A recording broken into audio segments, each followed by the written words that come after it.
भाई नारायण राणे यांनी आता एक पत्रकार परिषद घेतली कुडाळमध्ये. त्यामध्ये त्यांनी सांगितलं की मी कोकणातून शिवसेना संपवलेली आहे, 5 जिल्ह्यातून शिवसेना गायब केली आहे.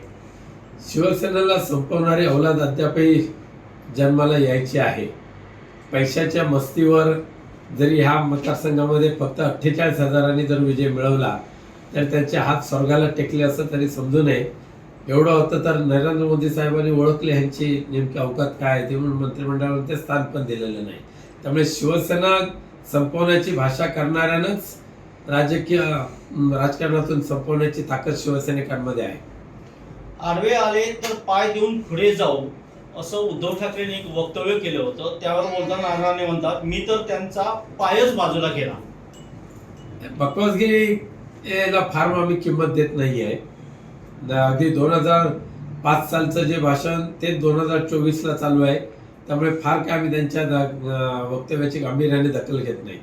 महाविकास आघाडीची आज बैठक झाली आणि त्यामध्ये विधानसभेच्या विजयाचा दावा केला. यावर बोलताना राणे म्हणतात की आम्ही आहोत आणि आम्ही राहणार, कोणी दावा करून काही होत नाही.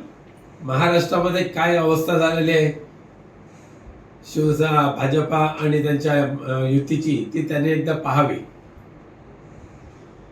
महायुतीला उद्धव ठाकरेंनी असं म्हटलं होतं की मुस्लिमांसह मराठा सुद्धा आपल्याला मतं मिळाली. यावर बोलताना राणे म्हणताय की मुस्लिमांबाबत मातोश्रीवर एक वेगळा शब्द वापरला जातो जो मी इथे उच्चारू सुद्धा शकत नाही. आज त्यांची पोटात जी जळपळाट चाललेली आहे ती तीच आहे. भारतीय जनता पक्षाचे लोक जे त्यांची जी कीड वळवळते ती तीच आहे. ह्या देशाचं संविधानाच्या रक्षणासाठी देशातील हिंदू असतील, तेवढ्याच संख्येने मुस्लिम, तेवढ्याच संख्येने ख्रिश्चन, तेवढ्याच संख्येने बौद्ध समाज ज्या एकजुटीने उभा राहिला आहे आणि नरेंद्र मोदींना 240 वर थांबवलेलं आहे आणि इंडिया आघाडीचा जो घोडा पुढे सरकवण्याचं काम केलेलं आहे. त्याच्यामुळे त्यांची ही आता वळवळ बाहेर यायला लागलेली आहे. छगन भुजबळ नाराज आहेत, जाहीरपणे वक्तव्य करतात. महायुतीत कुठेतरी त्या घटक पक्षांमध्ये बेवनाव सुरू आहे असं आपल्याला वाटतं. 100% आता विधानसभेच्या जशा निवडणुका येतील तसंच अजित पवार गटाला कुठल्या कचऱ्यावर कशी फेकून देतील ते बघा. आणि शिंदे गटाची सुद्धा फार दयनीय अवस्था होईल. मराठा समाजाची मतं विरोधात जाईल अशा भीतीमुळे दिल्लीतून ठरूनही मला तिकीट दिलं नसेल असं भुजबळांनी म्हटलंय.